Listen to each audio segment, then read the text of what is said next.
Yeah, g'day OBBL, Luca here. Back this season, had a season off. Season 11, took some time away from posting some stuff. Did a few little bits and pieces, but wanted to have a season off. So we are back for season 12. Going to be putting up some content for you guys. Before we get into today's video, I just want to start out by talking about a recent tabletop participation by OBBL members. For those of you who aren't tracking, UKBOL, the Australian major, the NAF major, one of the big four tournaments around the world, was held just over the past weekend, and there was 40 coaches as a minimum. I think 40 odd maybe. I'm not 100% all over it, but we had three coaches from the OBBL go up to Sydney and take part in that tournament. So we had Bubba, we had Jawa, and we had Zidric all make the trip and roll some dice and represent us inadvertently, but very, very well. So really stoked. So a shout out to those three because they all finished in the top 10. Bubba, a big shout out, who finished third with Dwarves. Zidric, unbelievable, who finished seventh with Ogres, I believe. And Jawa, again, another top performance with Zon's top Zon coach finishing in at 10th. So amazing work, guys. You guys have done awesome. So congratulations to all three of you. And just for those of you in the OBBL who, I don't know, seem to be having a rough season or whatever, their competition in this league is good, you know. And that's, we see that with our guys who go to tabletop tournaments who regularly finish in the upper echelons. So take heart in that because this is an awesome league. So if you can get to tabletop tournaments, I highly recommend it because it is a great way to even better understand the game and will improve your performance overall. But enough of that. Today's video, we're going to do a quick overview of what Season 12 is looking like at the moment now that the draft has run. In terms of what other videos I'll be doing this season, I'm going to put up a segment this season for Play of the Week. So I'm going to be watching a few more games than I was last season and looking for those real clutch plays to highlight. Now, it's not always going to be Bubba's throw plays. I'll be looking for, really key defensive moves that set up an opportunity for a sack or a key blitz that might not have been the most obvious that opened up a running lane that ultimately resulted in the defining score. Something like that. So if you see something and you think I might have missed it, flick it to me and I'll be sure to put it up. Now, some of you may be wondering, if you're not familiar with the OBBL, why I'm wearing this really poorly bashed beret. And that's because we have a tradition around here. We wear shit hats when we do videos. So that's what this is all about. Now, today we're going to be looking at each of the four pits, or each of the four pools, I should say, and have a look at the teams that are in them. And I'll be doing this different. I'm not going to be on the PS4 today. I'm not going to be pulling up the teams because Jawa will undoubtedly pull up each of the teams and do some analysis for you guys and break down the teams as a prelude to round one. So I didn't want to tread on his toes here, but just wanted to quickly have a look at the pools and just have a quick discussion. We'll try and keep this pretty short.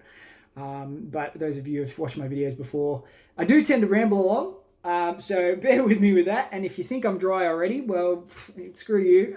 You can tune out now because, yeah, you're going to be seeing a bit more of my face around here. So without any further ado, let's pull up the first pit, the first pool, I keep saying, and that's because it is the shit pit. We'll put it up on the screen there for you. And there you go. So there's the shit pit. And it's a bit of a mixed bag, as you can see. You've got Camry, the Tooties Carmen. There you got the Southern Pride, the Dwarves, Philadelphia Eagles, Wood Elves, Kislev Circus, or Kisland as we like to call them, Pedo Ring Circus. Stadium Security with some Chaos, and the Chaos Dwarves being Durka Jihad. Bit of a mixed bag. I think we're going to see a little bit of bash versus dash in this pool. Of note, two of these coaches made the Show Pony finals the last season, being the Eagles and the Jihad. So they're pretty evenly spread across, but we'll see that as we go along. So the Carmen, they've developed quite nicely. I won't go into the team specifically, what they're looking like at the moment, but they are looking much better than they have previously. Hasn't picked up block on any of the Tomb Guardians, which is a bit of a bummer for him, but I think this team could do anything. It could make Show Pony. It really comes down to the coach. And the record it's sitting on at the moment is 4-4-14. So it's not an awesome record. So, but we know Frenzied is putting a lot of work into his game. He's spending a lot of time with Kemery at the moment and really enjoying them. So hopefully it all comes together for him. And this season he can find himself playing Show Pony, or at least avoiding the spoon match. Please, Frenzy, come on, man. We're all barracking for you, bro. Now, the Pride. We know that the Pride are a dangerous team. It's an unbelievable dwarf team. We've already got 9 guard built into the team. He's got 6 Mighty Blow already in there. It's nice and high. I think it's up at 1690, I think, around that sort of mark. It's a really good team. It's going to be hard to beat. But in terms of the matchups, he's up against some other big, strong teams that carry some guard as well. So that's going to be interesting. It'll be a guard off. The Pride will have to work for their wins. And obviously with the one runner, if he's to go down or something happens to him, we'll have to wait and see. The Eagles, if you have a look at them at the moment, their TV is sitting really low, and that's because they're missing a few players. They've picked up some serious stat increases, and they're actually sitting more around that sort of 16-10 mark. So we've seen this team run a high-risk sort of play. The coach loves it. Ags Langs, he gets after the ball. They are a dangerous ball-hunting team, so they still will trouble some teams, but in the pool that they're in, it's going to be a tough slog, so expect that they're going to be battered and bruised. He has been a finalist in the 2 seasons that he's been in the competition as Ags Lang, so you can't write him off, and the Wood Elves obviously are a naturally good team, so we'll see how that one goes. It's really their health. It will be the big factor for them. For the Pedos, again, they've been doing a bit in the off season, and they've added again some stats to their team with some strength and some agility increases, which is good. They picked up block on the Bear, which is going to be huge for them. And yeah, with so much guard around this comp, with the cage dives, it's going to be interesting. So I think we're going to see some 2 dice uphills. Continuing from the Pedos, but it's been working for them. So, hey, the security, interesting team. There's no guard on this team, which is really, really interesting. They've got a Minotaur who's going to need to do some legwork. He's got claw. He's going to have to do some removals for this team to do well. They've got a few players in there who have some ball handling capability, which, I mean, that's going to be important for them. But yeah, it's when up against a whole heap of guard, it's going to be interesting. So I think we need to see that Minotaur for the security really do some work. And the Jihad made finals last season, unlucky not to go through. I think the only problem with this team, and it's not even a problem if his positioning holds, which he's shown he's capable of doing, is that ball handling is probably the only thing that you could pick out of this team. There's plenty of guard. He's got a couple of killers. The Bulls have both got break tackles, so they're mobile. He's taken kickoff return on his ball handler, which is great. But with a few players here that have natural access to a sack, i.e. the Pedos and the Eagles with the leap in, he's going to need to make sure that guard is well positioned. So I don't know. This one, it's, as I said at the start, it's a bit of a mixed bag. It's hard to go past the Jihad making the Show Pony again at this point in time. But then really, I think that the Pride, with as much guard as they've got, really primed again. So I think that the Dwarves and the Chorfs are probably going to be the ones who go through for this pool. All right, let's move along. What have we got next? The Wank Tank. Wank Tank is a interesting pool. Again, let's pull it up. There it is there for you. Now, interesting note here. The Wank Tank hasn't got any of the season 11 finalists, Show Pony finalists in this pool. They're all elsewhere. So this is an opportunity for all of these 6 teams to make Show Pony after a season where they didn't. It may very well be the first time they make Show Pony, which would be awesome. So I'm really excited to see some new, fresh teams or fresh coaches in Show Pony for this iteration. So let's have a look at the teams. So we've got Dwarves, we've got Orcs, we've got lizards, we've got undead, we've got some chaos and some necro. So this is a very, very bash heavy pool. MSD 3K, this is an X Factor dwarf team. It's unbelievable. He's got a Edge 4 strong arm blitzer who is just throwing long bombs regularly, which is awesome to watch. I expect to see him in the Player of the Week at least once. It's got to be at least once, right? But yeah, it's building. I think with this team's development, it hasn't performed necessarily as well as it could have, and will probably perform this season.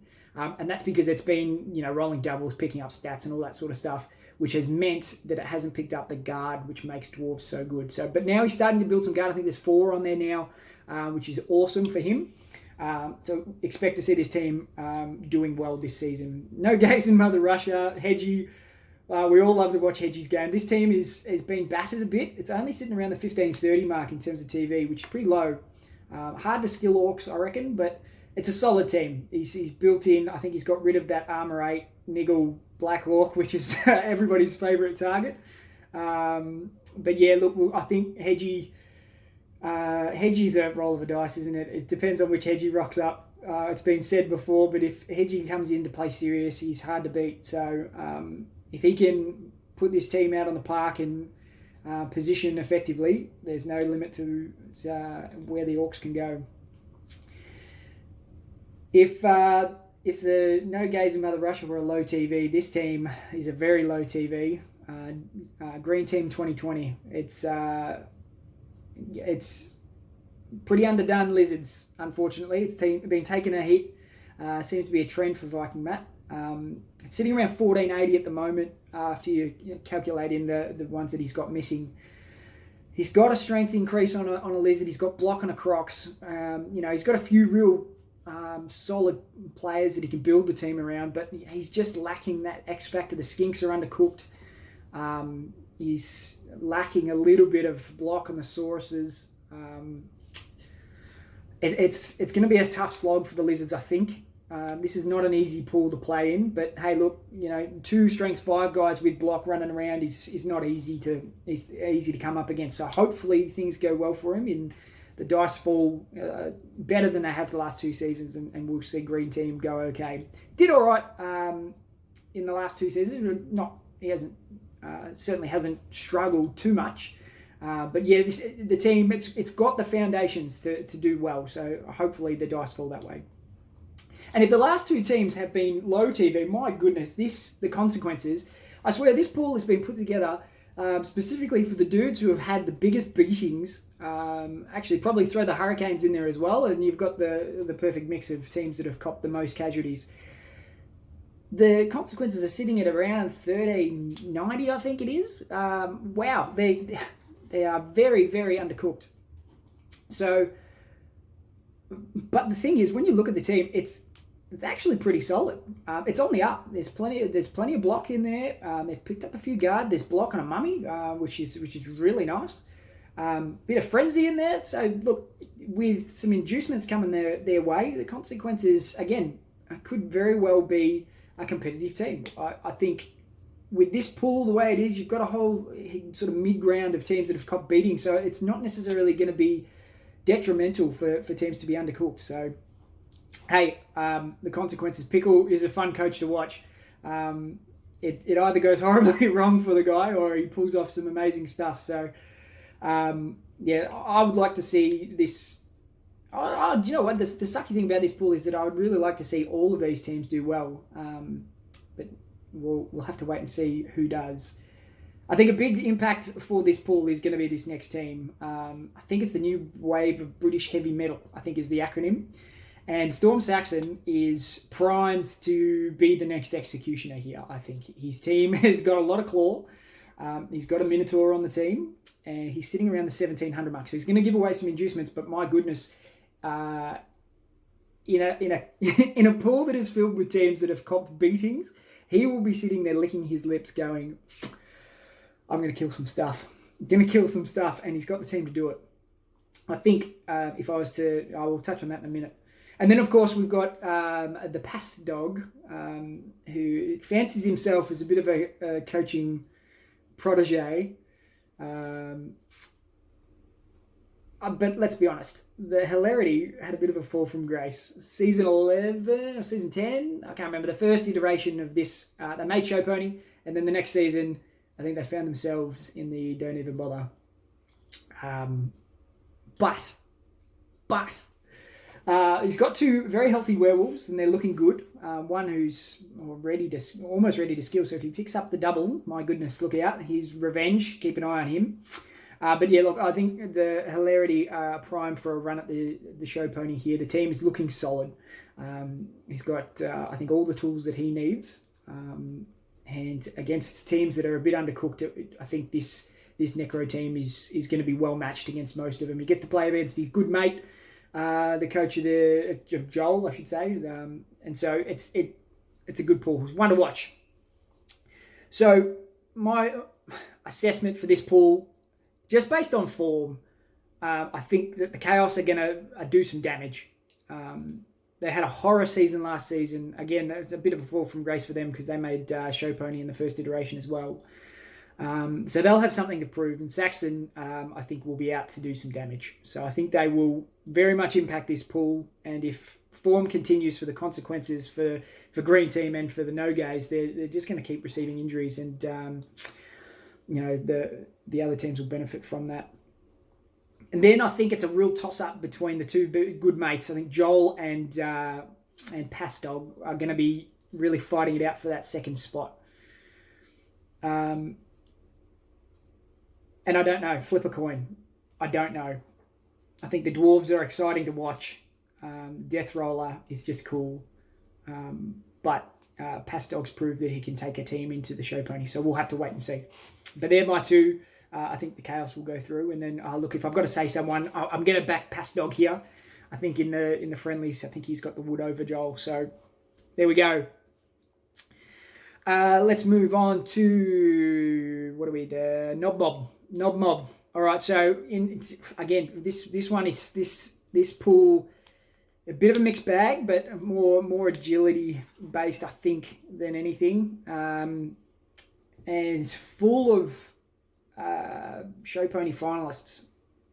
So we got the Wizards, the Underworld, the Phallus Cowboys, the Wood Elves. We've got the Super Bestest Friends, the newcomer with Skaven, the Brog Bash Brigade, the new team, but new team to the comp, as the Bretts didn't get a run. The Ribboners and Coffins Up being Covey. So Covey, myself, and Commy all made Show Pony last season. I think the Cowboys narrowly missed out. And obviously Zids and Button obviously playing different teams or newcomers. So interesting pool, this one. The Wizards. So the Wizards, let's pull it up. Let's get it up on the screen. The Wizards have lost one of their strength 4 throwers, which is really those two throwers have been carrying the team. So it's going to be interesting to see how this team now performs with one of those gone.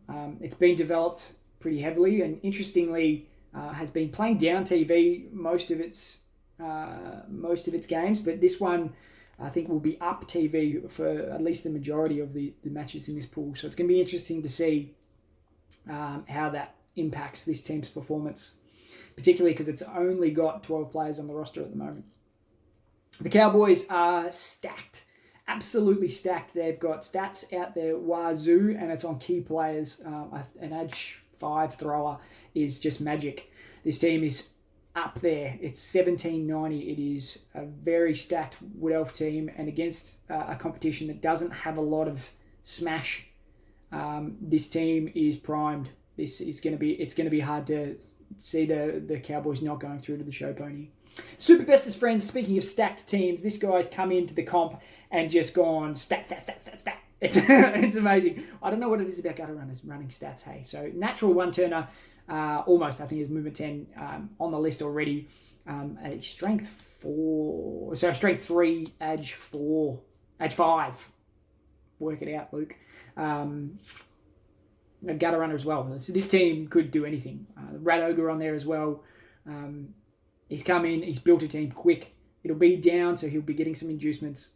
But far out, this team is going to be dangerous. It's going to upset some teams. The Brog Bash Brigade, Zid's desperate attempt to salvage what was a poor blight on his reputation. Look, probably a bit dramatic there, but Brog Bash Brigade, and as you would know it, he's got Brog in the pool, which we're looking forward to that matchup. There's only one tackle on the team at the moment. It's sitting up at 1690, so he can't do much unless he's... you can't min-max. It'd be a wanky thing to do to drop a player and then go and try and get some more tackles. So I don't think Zids will do that. But it's got 4 rerolls on the team, so he'll be re-rolling those sack opportunities when they come up. I think this team's going to do pretty well.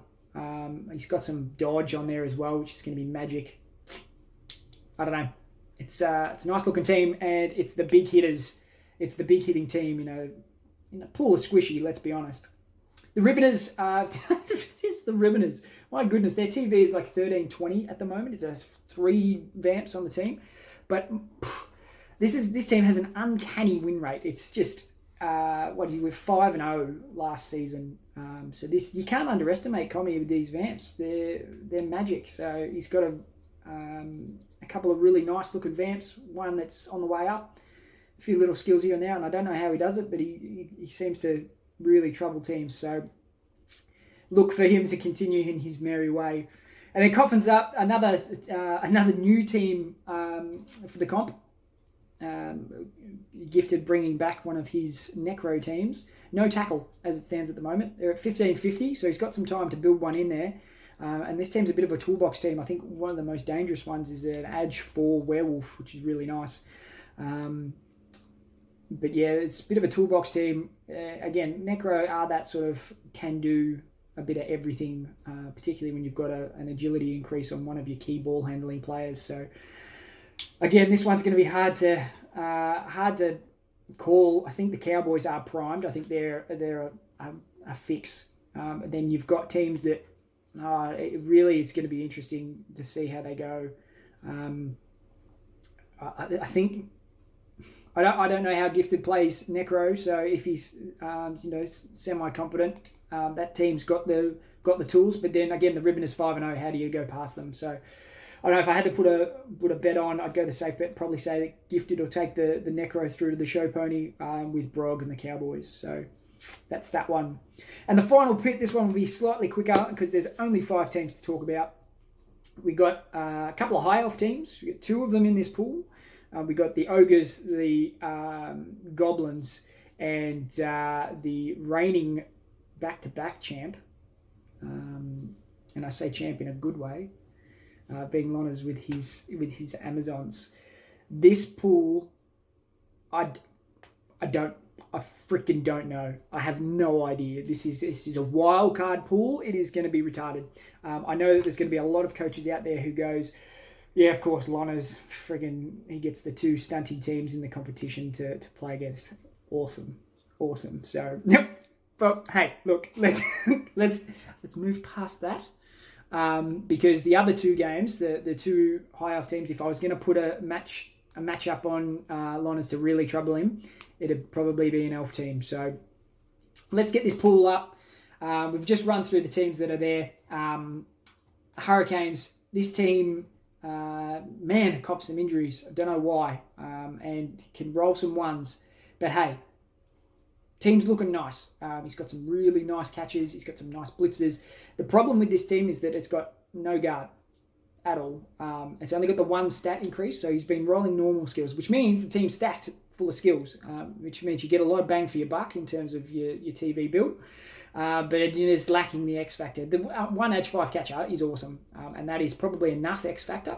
But yeah, it's really just sort of your bread and butter high elf team, and really, I think, I don't know, it'll come down to good coaching. He's got the tools, but he can't rely on the X factor from his players. It'll need to be good positioning. It'll need to be good risk management, and good hunting of the ball. Timing that run.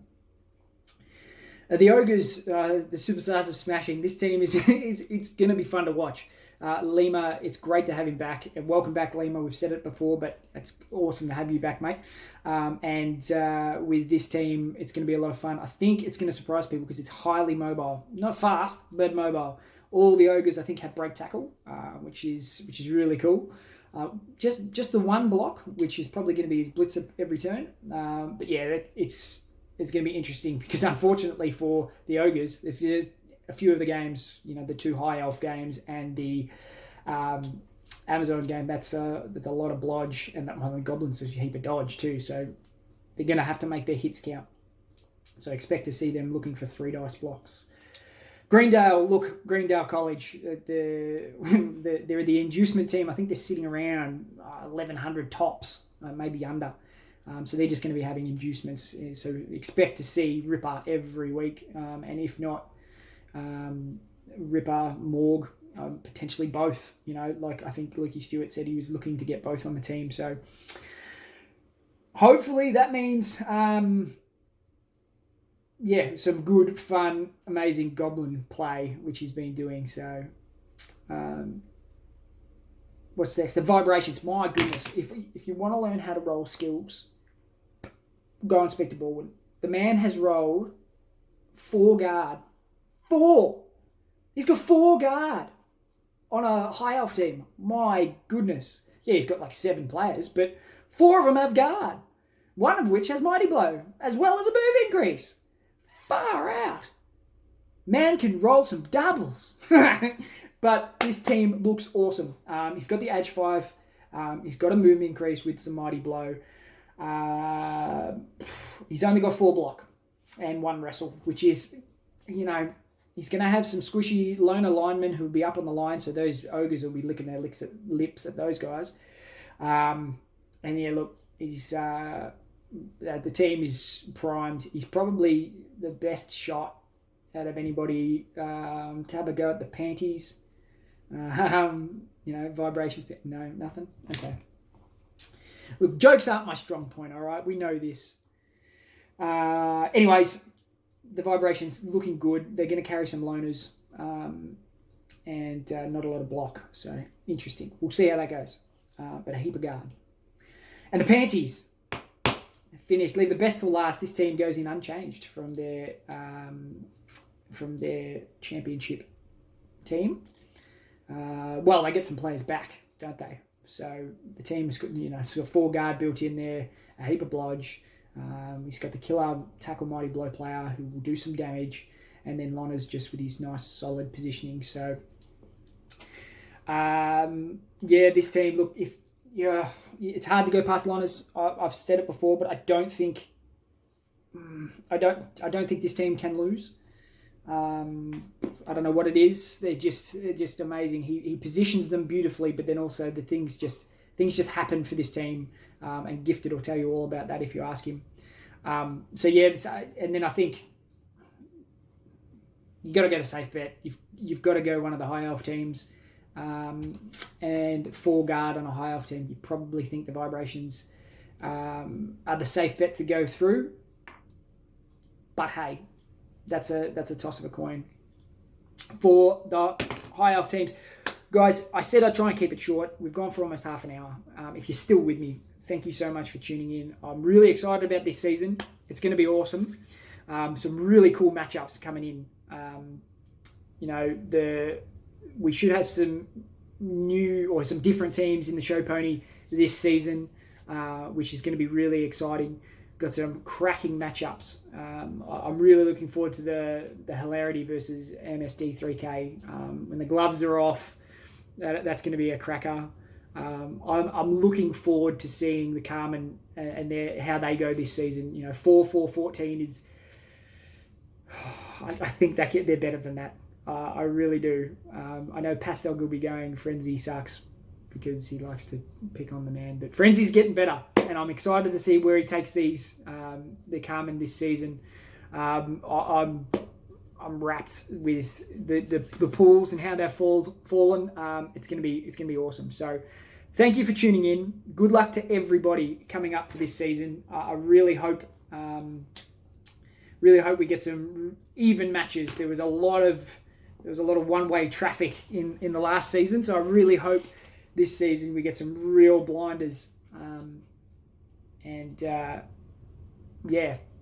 Tune in again. I'm looking forward to being able to bring you some plays of the week each week. And again, as I said at the start, if you see something that you think I should be aware of, please send it to me in Discord or timestamp the game where I need to be looking, because I want to make sure I get those really good plays for people to watch.